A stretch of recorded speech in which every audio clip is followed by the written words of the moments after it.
Hello viewers, நண்பர் means welcome to Vijay stock and welcome to another video. நம்ம என்னதான் கிளின்னு கிழிச்சாலும் இவங்க திருந்தவே மாட்டேங்கிறாங்க.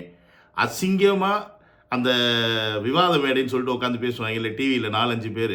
அந்த டீமில் நம்ம தாவேக்கா தம்பி ஒரு சொட்டமண்டை இருக்காப்புல ரவீந்தர் துரைசாமியா அந்த ஆள் பேர். அந்த ஆளை அவன் மானமங்க போய் படுத்திட்டார். அப்படியும் திருந்தாமல் திருப்பியும் நான் சொல்கிறது தான் நடக்கும், அப்படி தான் இருக்கும் அப்படின்ற மாதிரி கழிச்சலை பேசிக்கிட்டு தெரியுது. ஸோ அந்த ஒரு வீடியோவுக்கு தான் இப்போ இந்த வீடியோ ரிப்ளை வீடியோ இருக்கும் போது, என்னுடைய சேனலுக்கு நீங்கள் யாராவது ஃபஸ்ட் டைம் வரீங்க அப்படின்னா சப்ஸ்கிரைப் பண்ணிவிட்டு பெல் பட்டனை ப்ரெஸ் பண்ணுங்கள், ஷேர் பண்ணுங்கள், முக்கியமாக உங்களுடைய கமெண்ட்ஸை பதிவு பண்ணிடுங்க. ஓகே, நம்ம வீடியோக்குள்ளே போகிறதுக்கு முன்னாடி என்னெல்லாம் பெதட்டிகிட்டு இருக்காப்புல அந்த ஆள் அப்படின்றதையும் பார்த்துட்டு போவோம். போட்டு வச்சிருக்கீங்க. பல நிரூபிக்காத ஒருத்தர் சீட்டு கொடுத்தா உங்களுக்கு மைனஸ் சொன்னேன். 30 சீட்டு கொடுக்கலாம இருக்கணும்னு சொன்னாப்ல. அப்ப பல நிரூபிக்காத ஒருத்தர் சீட்டு கொடுக்கிறது பல நிரூபிச்சவருக்கு மைனஸ் நான் சொன்ன சீமான்ட்ட. அப்ப இன்னொரு தம்பி சொன்னா விஜய்க்கெல்லாம் 30 அதிகம்னா 20 சீட்டு கொடுக்கலாம்னாப்ல. நீங்க எடப்பாடி கிட்ட போகும்போது 8 சீட்டு தான் கொடுப்பாரு. ஃபர்ஸ்ட் பல நிரூபித்த பாமகவுக்கும் செகண்ட் தேமுதிக கொடுக்க முக்கியத்துவத்துக்கு பிறகுதான் விஜய் கூட்டணி போவதா இருந்தா எடப்பாடி கொடுப்பாரு.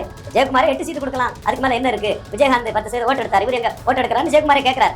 முதல்ல ஒரு வாக்கு எடுத்து நீங்க அங்கீகாரம் பெற முடியுமான்னு பாருங்க. அதுதான் ஓட்டு. உங்க ஓட்டு சும்மா கற்பனையில 4 பேரை வச்சு அதை எழுதிட்டானா அது ஓட்டு ஆகாது. நிரூபிச்சாதான் ஓட்டு. கருத்து கணிப்பு அது நிரூபிக்காம டக்கால்ட்டி பண்றல அதை தான் அடிச்சு மண்டையில அடிச்சு நொறுக்குறேன். நீங்க இப்ப இந்த பார்த்துருப்பீங்க.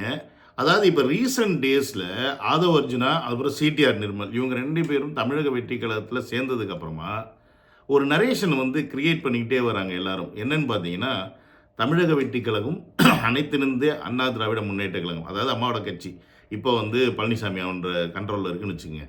இவங்க 2 பேரும் தான் சேர போகிறாங்க. அதாவது பழனிசாமியோட தலைமையில் தான் தமிழக வெற்றி கழகம் கூட்டணி வச்சு தேர்தலை 2026 சந்திக்க போகுது அப்படின்ற ஒரு நரேஷனை கிரியேட் பண்ணிகிட்டு இருக்காங்க. அதில் பார்த்தீங்கன்னா 20 சீட்டு கொடுத்தாவே தமிழக வெற்றி கழகத்துக்கு பெரிய விஷயம், அதுக்கு மேலாம் விஜய் அவர்கள் எதிர்பார்க்க முடியாது அப்படின்ற மாதிரி ஒரு விஷயத்தையும் பதிவு பண்ணிக்கிட்டே வராங்க. எல்லா சேனல்லையும் நான் பார்த்துட்டே இருக்கேன். இது நம்ம முதல்ல புரிஞ்சுக்க வேண்டிய விஷயம் என்ன அப்படின்னா, தமிழக வெற்றி கழகம் அப்படின்ற ஒரு கட்சி தளபதி ஆரம்பித்தது எடப்பாடி பழனிசாமியை முதலமைச்சராக்கி பார்க்கவோ, இல்லை நாம் தமிழர் சீமான் அவர்களை முதலமைச்சராக்கி பார்க்கவோ, இல்லை திருப்பியும் திராவிட முன்னேற்ற கழகம் ஸ்டாலின் அவர்களை முதலமைச்சராக்கி பார்க்கவோ, இல்லை பாஜக தலைவர் அண்ணாமலையோ, இல்லை பாமக தலைவர் ராமதாஸ் இல்லை அன்புமணி ராமதாஸையோ முதலமைச்சராக்கி பார்க்கறதுக்கு தமிழக வெற்றி கழகம் அப்படின்ற ஒரு கட்சி ஆரம்பிக்கலை அப்படின்றத முதல்ல எல்லா கட்சிக்காரங்களும் புரிஞ்சுக்கணும். அப்புறம் இந்த ஒரு கொத்தடிமை கூட்டம் ஒன்று இருக்குது. ஒரு 100 பேரை இதுக்குன்னே நாய் மாதிரி வாங்கி வச்சுருக்காங்க. அவங்க உட்காந்து மீடியாவில் விஜய் அவர்களை தப்பாக பேசிகிட்டு இருப்பாங்க. அந்த நாய்களும் சேர்ந்து புரிஞ்சுக்கணும். புரியுதுங்களா? தமிழக வெற்றி கழகத்தின் முகம் யாருன்னா தளபதி விஜய் அவர்கள். இந்த தமிழக வெற்றி கழகம் 2026 தனித்து நிற்கணும் அப்படின்னு தான் மக்கள் எல்லாருமே ஆசைப்படுறாங்க. அதனால தான் இந்த அளவுக்கு ஆதரவு தளபதி அவர்களுக்கு கொடுத்துக்கிட்டு இருக்காங்க, முக்கியமாக லேடிஸ். ஸோ அப்படி இருக்கும்போது தளபதி அவர்கள் எந்த கூட்டணியையும் போயிட்டு இது வரைக்கும் பேசுகிறதுக்கோ, இல்லை உங்கள் தலைவன் நீங்கள் தலைமை தாங்க, நாங்கள் உங்கள் பின்னாடி ஒட்டிக்கிறோம் அப்படின்னு சொல்கிற இடத்துல விஜய் அவர்கள் கிடையாதுன்னு முதல்ல புரிஞ்சுக்கங்களா, தற்கூரி பாரதேசிங்களா?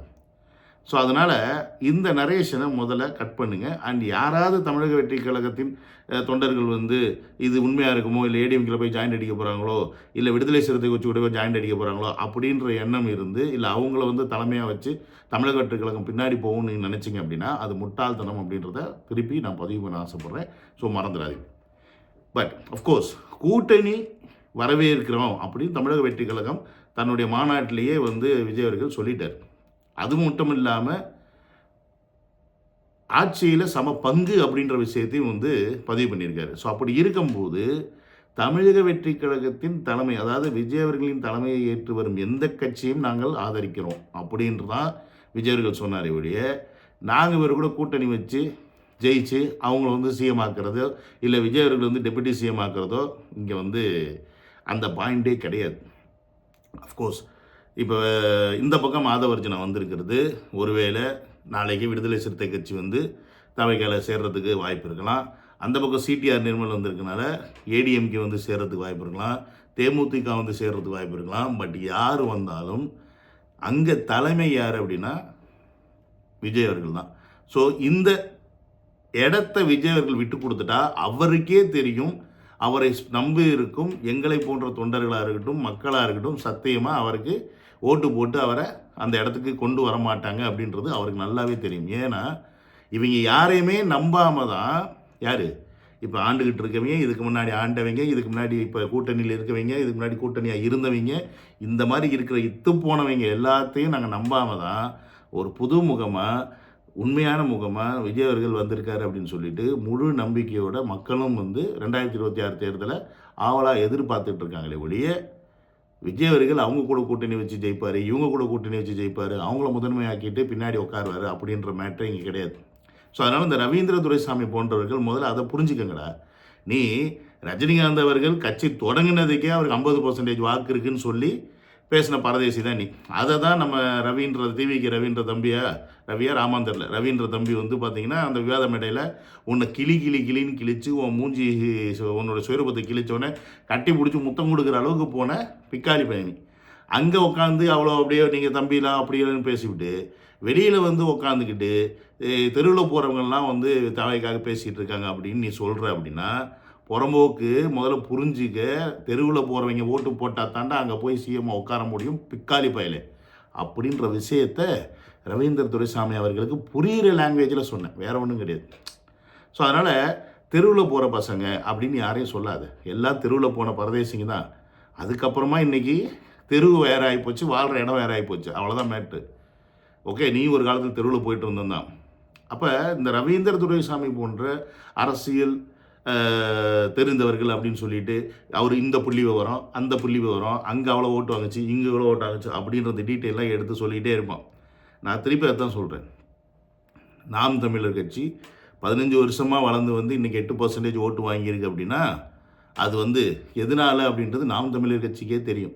அதுக்கப்புறமா இதில் நல்லா மெஜாரிட்டியாக வாங்கினதுன்னு பார்த்தீங்கன்னா, ஓகே, விஜயகாந்த் அவர்கள் ஒரு 10% ஓட்டை வாங்கினார். அது கூட கூட்டணியாக இருக்கும்போது, ஜெயலலிதாவோட கூட்டணியாக இருக்கும்போது, ஓகேங்களா. ஸோ அதுலேருந்து வெளில வந்ததுக்கப்புறம் மக்கள் நல கூட்டணி வச்சார். அவருடைய நிலைமை என்ன அப்படின்றத மக்களே முடிவு பண்ணிட்டாங்க. ஸோ அதனால் வந்து இந்த மாதிரி சில்லற கூட்டணி கூட தளபதி அவர்கள் வைக்கிறதுக்கான வாய்ப்புகள் கிடையாது.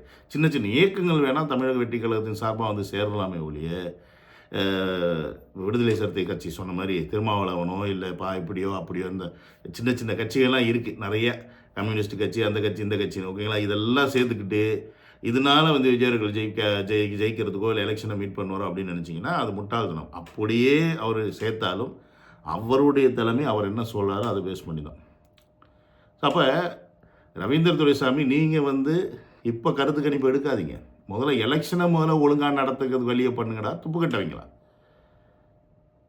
எல்லா டீட்டெயில்ஸும் கையில் இருந்து ஓட்டு போட போனால் அந்த பொண்ணுக்கு ஓட்டு இல்லை, உங்கள் ஓட்டை வேறு ஒருத்தர் போட்டாங்க, அதுவும் பரதா போட்டு வந்தாங்க, நாங்கள் ஓட்டு போட விட்டோம்னு சொல்லி இப்போ அந்த என்னது ஓட்டு போடுற இடத்துல இருக்க அதிகாரிங்க சொல்கிறாங்க அப்படின்னா, நீங்கள் ஓட்டு போடுற லட்சணத்தை எந்த வகையில் வச்சுருக்கீங்க அப்படின்றத முதல்ல பார்க்கணும்.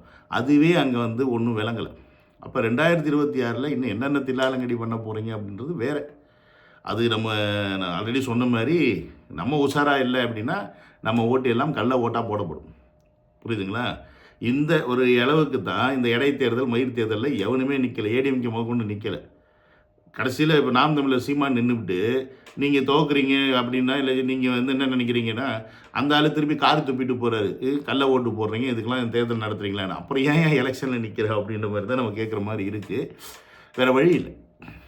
புரியுங்களா. அந்த ஒரு கட்டமைப்புக்குள்ளே தான் நம்ம வளர்ந்துக்கிட்டு இருக்கோம். அப்போ நம்மளுடைய எண்ணம் என்ன அப்படின்னு பார்த்தீங்கன்னா, ஒன்லி தளபதி. அவர் மட்டும்தான். அவர் என்ன சொல்கிறாரோ, அவர் என்ன மாதிரியான கொள்கைகள் எடுத்து வைக்கிறாரு, மக்களுக்கு என்ன மாதிரி திட்டங்களை வந்து செயல்படுத்துறதுக்கு நிற்கிறாரு அப்படின்ற விஷயத்தை மட்டும்தான் நம்ம பார்க்கணுமே வழிய, இந்த மாதிரி கலுசடிங்க உட்காந்து நரேஷன் பண்ணிக்கிட்டு இருக்க இவர் வந்து ஏடிஎம் கூட சேர்ந்துருவார், ஏடிஎம் கூட அப்படியே சேர்ந்தால் கூட விஜய் டிமாண்ட் பண்ணுற மாதிரிலாம் கொடுக்கவே மாட்டாங்க ஏடிஎம்கே. அது எப்படி அவங்க பழத்தை விட்டு கொடுப்பாங்க?